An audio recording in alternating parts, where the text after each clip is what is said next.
नमस्कार सभी को। आज हम कक्षा 12 की समाजशास्त्र की ऑनलाइन क्लास में पाठ 4 का अगला टॉपिक औद्योगिकरण का भारतीय समाज पर प्रभाव पढ़ेंगे। यूरोप विशेषकर ब्रिटेन जब तीव्र औद्योगिकरण की राह पर अग्रसर था, उस समय भारत ब्रिटिश उपनिवेश था। अतः भारत पर ब्रिटिश औद्योगिकरण का प्रभाव पड़ना स्वाभाविक था। भारत में सस्ते कपड़े और मशीन निर्मित औजारों के निर्बाध आयात तथा ब्रिटिश नेतृत्व वाले उद्योगों की स्थापना ने देशी ग्रामीण उद्योगों को नष्ट प्राय कर दिया। ग्रामीण कारीगर अलाभकारी व्यवसाय को छोड़कर कृषि की तरफ झुक गए। कहा जा रहा है कि जो ग्रामीण कारीगर थे वो अलाभकारी, जिसमें लाभ प्राप्त ना हो, ऐसे व्यवसाय को छोड़ करके कृषि की तरफ झुक गए। उनका रुझान कृषि की तरफ हो गया। प्रारंभ में ब्रिटिश औद्योगिकरण का आश्चर्यजनक ढंग से भारत पर नकारात्मक प्रभाव पड़ा। भारत के कुछ क्षेत्रों का विऔद्योगिकरण हुआ। भारत के परंपरागत औद्योगिक केंद्रों का पतन हो गया। सूरत, ढाका, तंजौर, मुर्शिदाबाद, मछलीपट्टनम का मैनचेस्टर प्रतियोगिता के चलते अस्तित्व कमज़ोर हो गया। बच्चों, आप इसको अंडरलाइन कर लें। ये इम्पोर्टेंट क्वेश्चन है कि मैनचेस्टर प्रतियोगिता क्या है। तो भारत के परंपरागत औद्योगिक केंद्रों का पतन हो गया। सूरत, ढाका, तंजौर, मुर्शिदाबाद, मछलीपट्टनम का मैनचेस्टर प्रतियोगिता के चलते अस्तित्व कमज़ोर होने लगा। ब्रिटिश संरक्षण के चलते मैनचेस्टर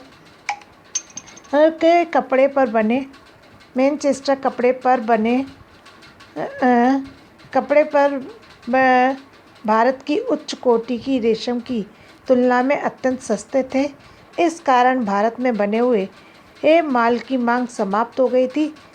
ये मैनचेस्टर प्रतियोगिता समाप्त हो गई थी और अंग्रेज़ों के नेतृत्व में कुछ नए क्षेत्रों में उद्योग लाए गए, जिससे इन क्षेत्रों की जनसंख्या में वृद्धि हुई। बम्बई, मद्रास, चेन्नई तथा कलकत्ता का अंग्रेज़ों ने व्यापार अथवा कच्चे माल को ब्रिटेन भेजने की दृष्टि से तथा निर्मित माल को भारत लाने की दृष्टि से विकास किया। मुंबई से कपास, कोलकाता से जूट तथा चेन्नई से कहवा, चीनी, नील और कपास ब्रिटेन को भेजा जाता था। जहाँ जहाँ अंग्रेज़ों का प्रवेश शीघ्र तथा बड़ी संख्या में हुआ, वहाँ स्थानीय शिल्प एवं उद्योग शीघ्रता से समाप्त हो गए। पूर्वी भारत, जिसमें अंग्रेज़ों का संपर्क देर से हुआ था, वहाँ पर देर तक ग्राम्य शिल्प अस्तित्व में रहा। ब्रिटिश काल में रेलवे के विस्तार ने भारतीय उद्योग धंधों पर नकारात्मक प्रभाव डाला। ब्रिटेन ने औद्योगिकरण के प्रभाव से अधिकतर लोग नगरों की तरफ आए, जबकि भारत में प्रारंभ में व्यवसाय के अलाभकारी होने के कारण लोगों को खेती की तरफ जाना पड़ा। इस प्रकार औद्योगिकरण का अभिप्राय भारतीय संदर्भ में मशीनों से उत्पादन बढ़ाने से नहीं, अपितु नए सामाजिक समूहों तथा नए सामाजिक संबंधों के उद्भव से भी है। औद्योगिकरण के प्रारंभिक दौर में भारतीय संदर्भ में मशीनों से उत्पादन बढ़ाने से ही नहीं, अपितु नए सामाजिक समूहों तथा नए सामाजिक संबंधों के उद्भव से भी है। औद्योगिकरण के प्रारंभिक दौर में भारतीय सामाजिक संरचना में व्यापक बदलाव हुए।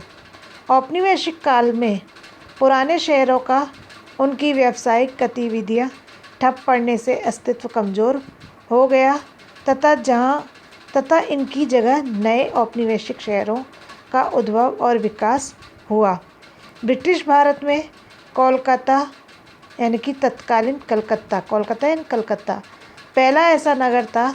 सन 1690 में जॉब चॉर्नोक नाम के अंग्रेज व्यापारी ने हुगली नदी के तट के 3 गांव कोलिकाता, गोविंदपुर तथा सुतानुती को व्यापार का केंद्र बनाया। क्या कह रहे हैं कि सन 1690 में जॉब चौर्नाक नाम के अंग्रेजी व्यापारी ने हुगली नदी के 3 गांव कोलिकाता, गोविंदपुर और सुतानुती को व्यापार का केंद्र बनाने के लिए पट्टे पर लिया था।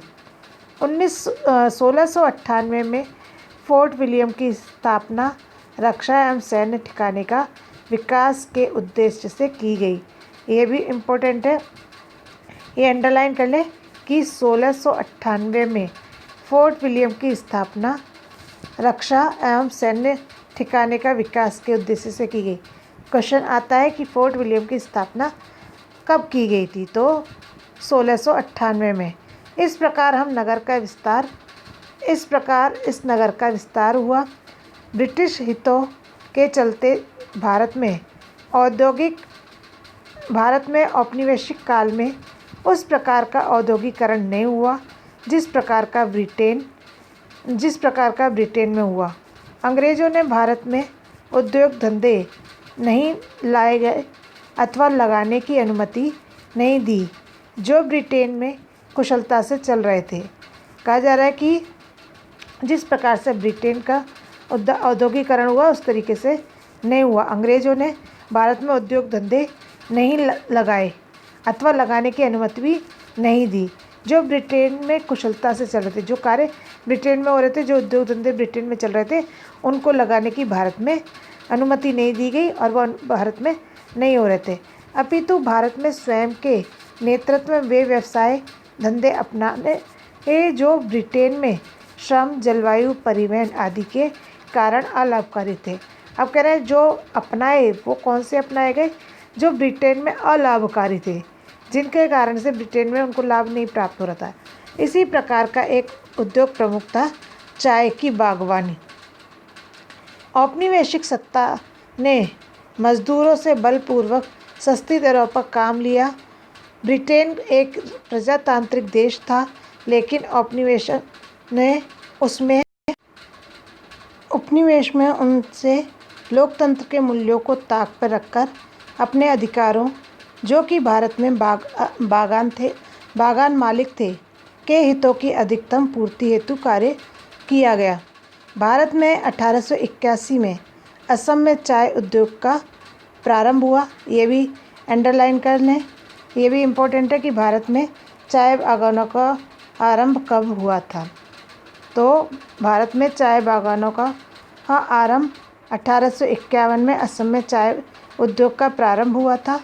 1903 तक उपलब्ध सूचनाओं के आधार पर असम में 4,79,000 स्थायी और 93,000 अस्थायी लोगों को चाय बागानों में काम पर रखा गया।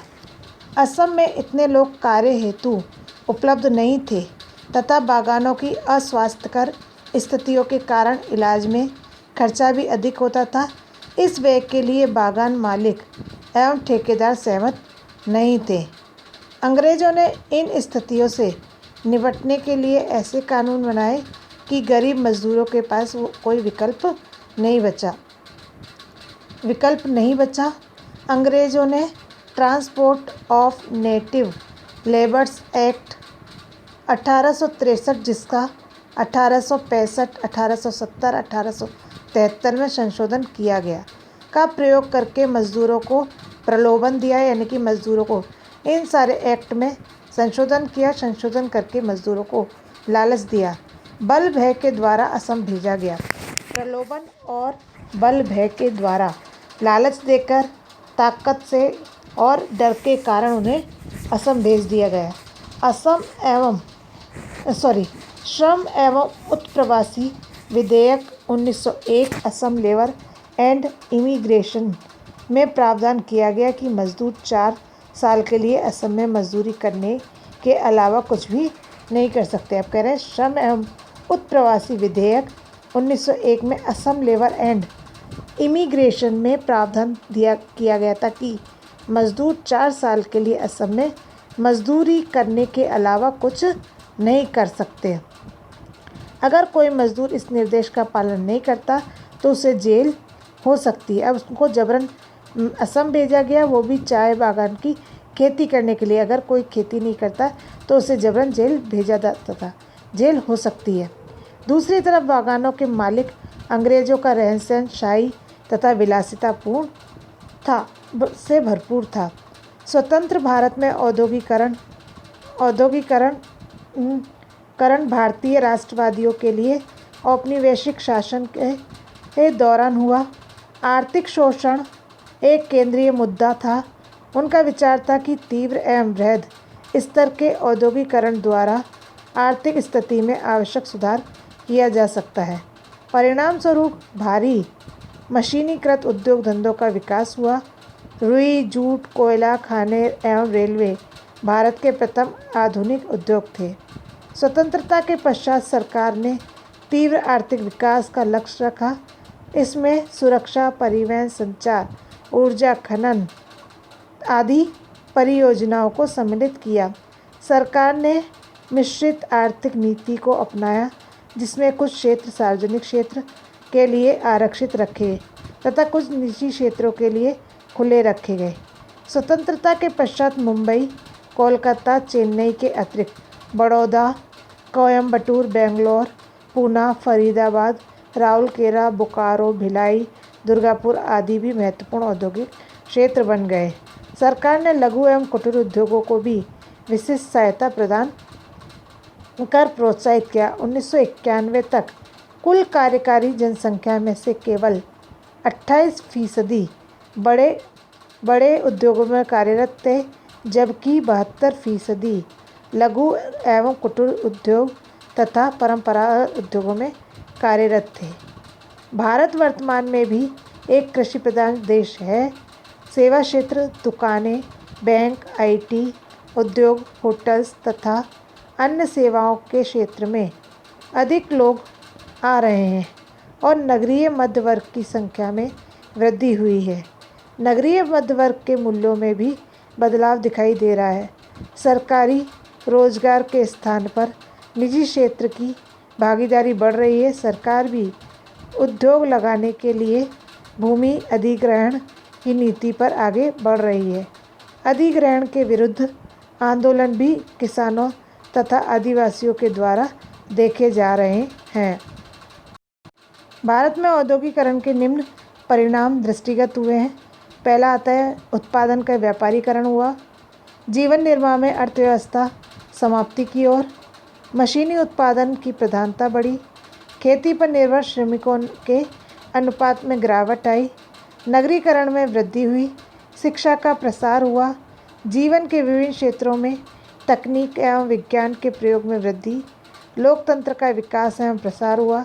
सारांशतः ये कहा जा सकता है कि औद्योगिकरण ने समाज पर व्यापक प्रभाव डाला, जो निश्चित रूप से प्राचीन एवं मध्ययुगीन समाज में भिन्न प्रकार का है। औद्योगिकरण के कारण लोगों का जीवन स्तर सुधरा है, साथ ही इसके कारण बहुत प्रकार की नवीन समस्याएं भी उत्पन्न हुई हैं। नगरीकरण से अभिप्राय ऐसी प्रक्रिया से है जिसके माध्यम से प्रव्रजन, देशांतरण के माध्यम से शहरी जनसंख्या में वृद्धि हो। खेती आधारित व्यवसायों के स्थान पर औद्योगिक व्यवसायों की ओर रुझान हो। कृषि प्रधान ग्रामीण एवं प्रकृति से जुड़े भूदृश्य से नगरीय भूदृश्य की तरफ परिवर्तन। कुल जनसंख्या में ग्रामीण की तुलना में शहरी आबादी में तेजी से बढ़ोतरी। जनसंख्या के बड़े भाग द्वारा नगरीय जीवन शैली को अपनाना। प्राचीन नगरों की जनसंख्या में वृद्धि तथा नवीन नगरों की उत्पत्ति होती है। फिर है नगरीकरण की विशेषताएं। नगरीकरण की प्रक्रिया की निम्न विशेषताएं दृष्टिगत होती हैं। पहली, श्रम विभाजन तथा श्रम विशिष्टीकरण। मशीनों के द्वारा उत्पादन एवं कार्य संपादन करना। जीवन में द्वितक समूह तथा संगठनों की भूमिका में वृद्धि। सामाजिक गतिशीलता में वृद्धि। व्यवहार में कृत्रिमता, दिखावा तथा परिवर्तन। संचार व आवागमन के आधुनिकतम साधन। भागदौड़ भरा तथा मशीनी जीवन। पहचान का संकट। समझौतावादी एवं समायोजनवादी मानवीय प्रवृत्ति, परिस्थितिगत असंतोष, अस्थिरता, अविश्वास तथा हर समय ठगे जाने के भय से आक्रांत, प्रत्येक कार्य लिखित संविदा के माध्यम से सुरक्षा के लिए चिंताग्रस्त